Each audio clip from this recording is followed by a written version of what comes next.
But here's what else I hope you'll find here today, and that is inspiration. And who knows the mystery of inspiration? Why some people are inspired and some are not? You were inspired to get here, some were not. Who knows the mystery of that? I don't know. How come you made it? The rest of them didn't make it. We don't know what that mystery is. Some people turned it down. Some people said it costs too much. Some people said it's going to take too much time.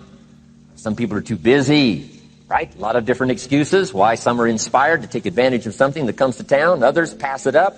We don't know the mystery to that. Here's what I call it: mysteries of the mind. And I just leave it at that. Some things I don't try to figure out. I take the simple approach now, right? Some people do and some people don't. I mean, that's about as profound as my philosophy is. Some buy and some don't buy. Some go for it and some don't. Some change and some don't. And if you've been around for a while, you can usually work out the numbers, right? Out of 10, 3 do, 7 don't. Whatever business you're involved in, pretty soon you got this ratio going. The ones that do, the ones that don't. You say, well, why don't the ones that don't? How come they don't? We don't know. I just leave it as a mystery. I used to try to understand all that. I just take the simple approach now. The guy says, this happens to me, this goes wrong for me, and all this stuff goes wrong for me. How come all this stuff happens to me? I say, I don't know, it beats me. The best I've been able to figure out is those kind of things always happen to people like you. I mean, right? That's the best I got. I don't know. I'm an amateur on this stuff. What do I know? So, just take the simple approach, right? That's how it is. Who knows? Interesting story says, the day the Christian church was started. Now, I'm an amateur on the Bible, but best account I can remember, the day the Christian church was started, a magnificent sermon was preached. Great presentation. And if you're a student at all of good communication, it was one of the classic presentations of all times. The sermon, the first day the Christian church was started. And it said this sermon, this presentation was given to a multitude, meaning a lot of people. But it was interesting, as the account gives us, the record, it says, when the sermon was finished, there was a variety of reaction to the same sermon. Isn't that fascinating? I find it fascinating. It said some that heard this presentation were perplexed. And I read the presentation, sounded pretty straightforward to me. Said, why would somebody be perplexed with a good, sincere, straightforward presentation? Best answer I've got. They are the perplexed. I mean, what other explanation is there? It doesn't matter who's preaching. Right? It said some that heard this presentation mocked and laughed, made fun of the presentation. I thought, hey, this looks pretty sincere to me. If you give a sincere, honest presentation, why would somebody mock and laugh? Easy explanation. They are the mockers and the laughers. What else would you expect them to do? Right? I used to try to straighten all that out. Say, well, they shouldn't do that. I don't do that anymore. I've got peace of mind now. I can sleep like a baby, not try to straighten all this stuff out. I used to be so naive. I used to say, well, liars shouldn't lie. See, how naive can you be? Of course they're supposed to lie. That's why we call them liars. They lie. So I don't straighten this stuff out anymore. Anyway, it said some that heard this magnificent presentation didn't know what was going on. And they're usually easy to spot. They're usually saying, what's going on, right? I mean, they don't know what's going on. But interesting, right? A variety of reaction to the same sincere, honest presentation. Now, it also says, in wrapping it up, some that heard the presentation believed. And I think that's who the speaker was looking for, the believers. Interesting. Now, it said the number of believers was about 3,000. So, pretty good first day. 3,000. I've had some first days, but I never had 3,000.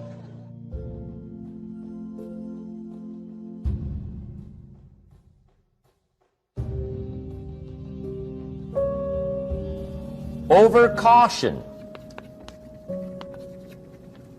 Some people never will have much. They're too cautious. Now, you can also be too reckless, but you can also be too cautious. This is called the timid approach to life.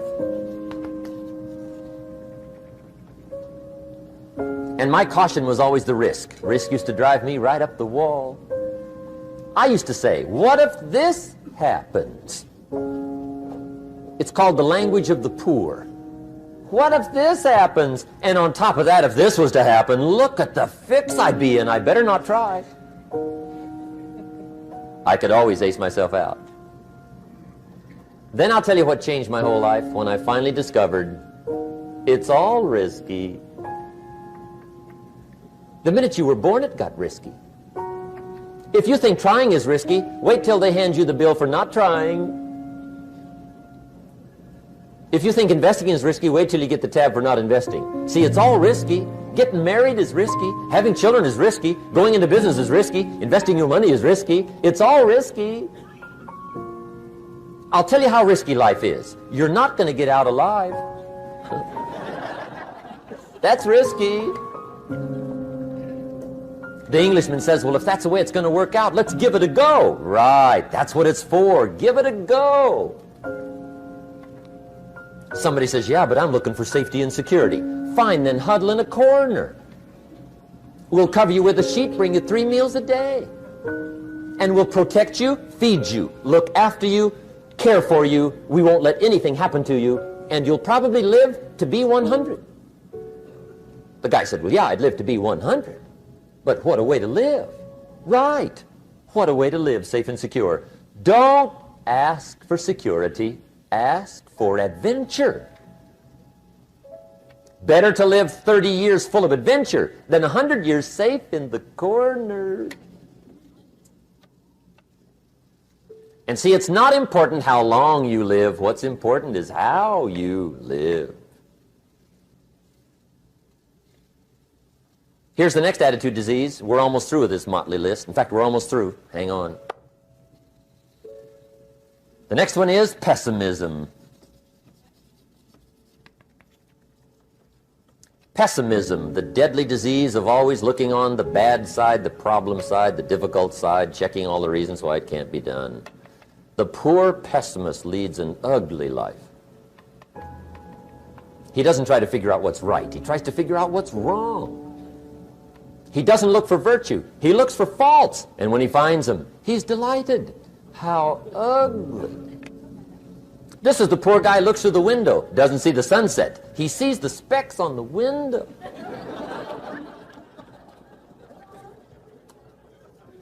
And this is the poor guy, right, who rushes up, takes such leave of his senses. This guy rushes up and he says, I've got 5 good reasons why it won't work. He's so dumb he doesn't know all he needs 1. He's got 5.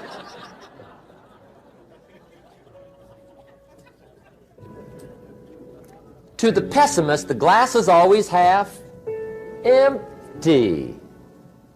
To the optimist, the glass is half full. Why would the same measure affect people 2 different ways? Answer, it all depends on how you look at it.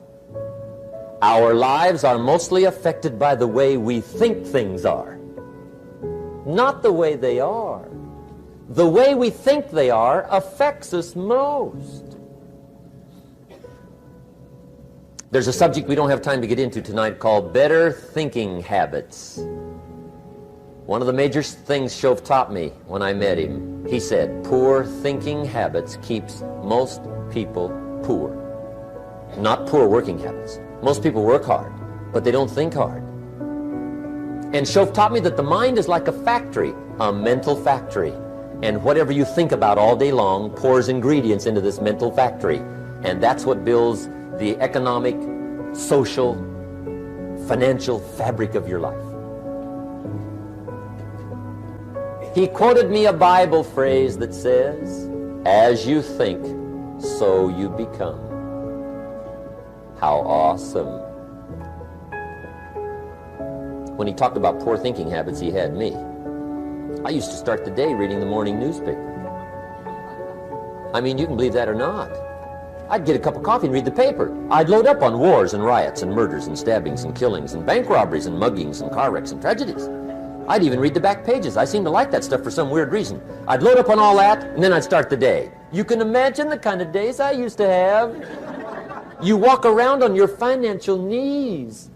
They call you economic peewee.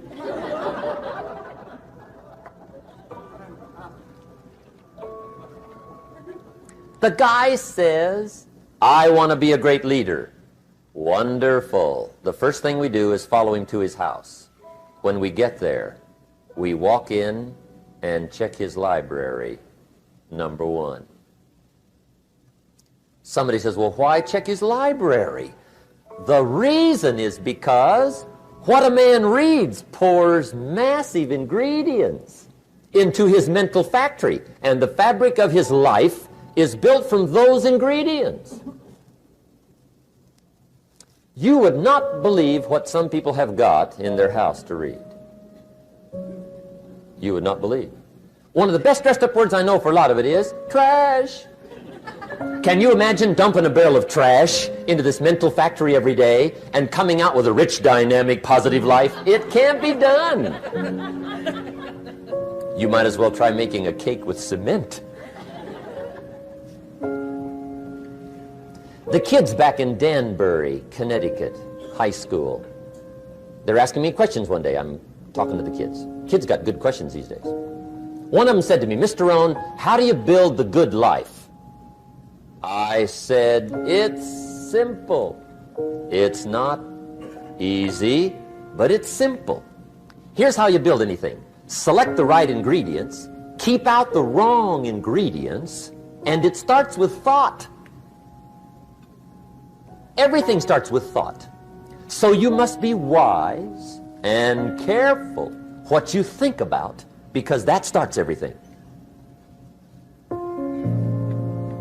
You got to be wise and careful. I asked the kids, what would happen if somebody dropped sugar in my coffee?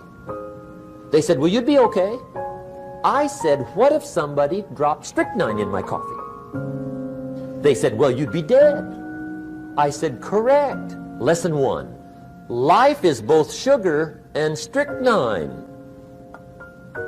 You gotta be careful. I said, what if my worst enemy drops in the sugar? They said, will you be okay? I said, what if my best friend, even by accident, drops in the strychnine? They said, well, you'd be dead. I said, correct. Lesson 2, watch your coffee.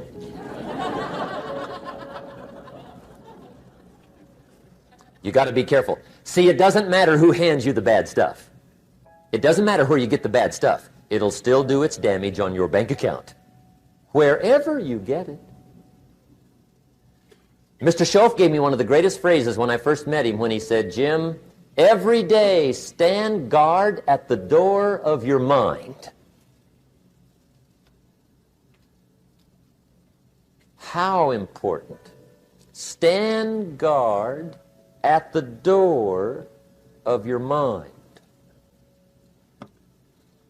And you decide what goes into your mental factory. Don't let anybody just dump anything they want to in your mental factory, because you've got to live with the results.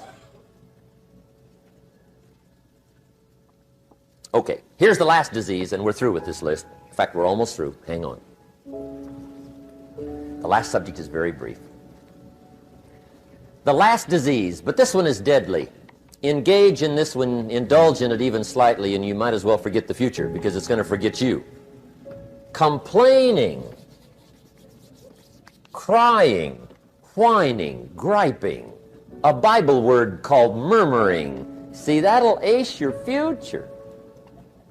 Spend 5 minutes complaining, and you have wasted 5. And you may have begun what's known as economic cancer of the bone.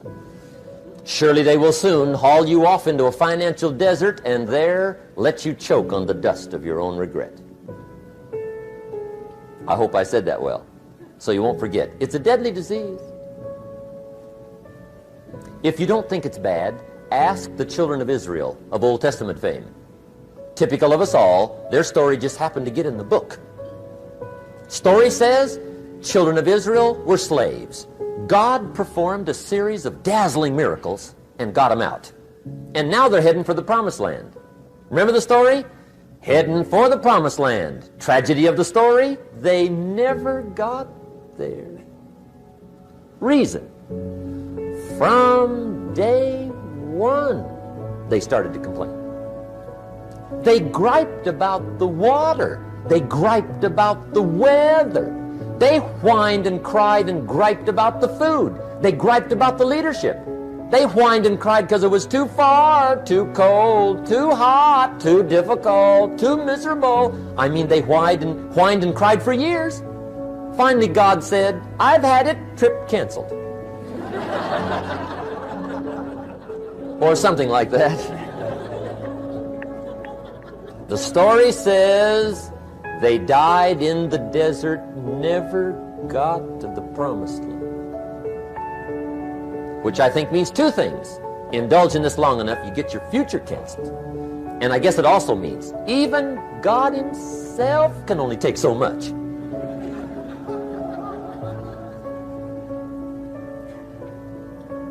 Okay.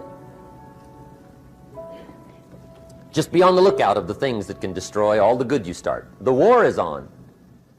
And this evening, tomorrow, mentally, personally, socially, economically, you got to make sure you're winning the war. And this is part of it.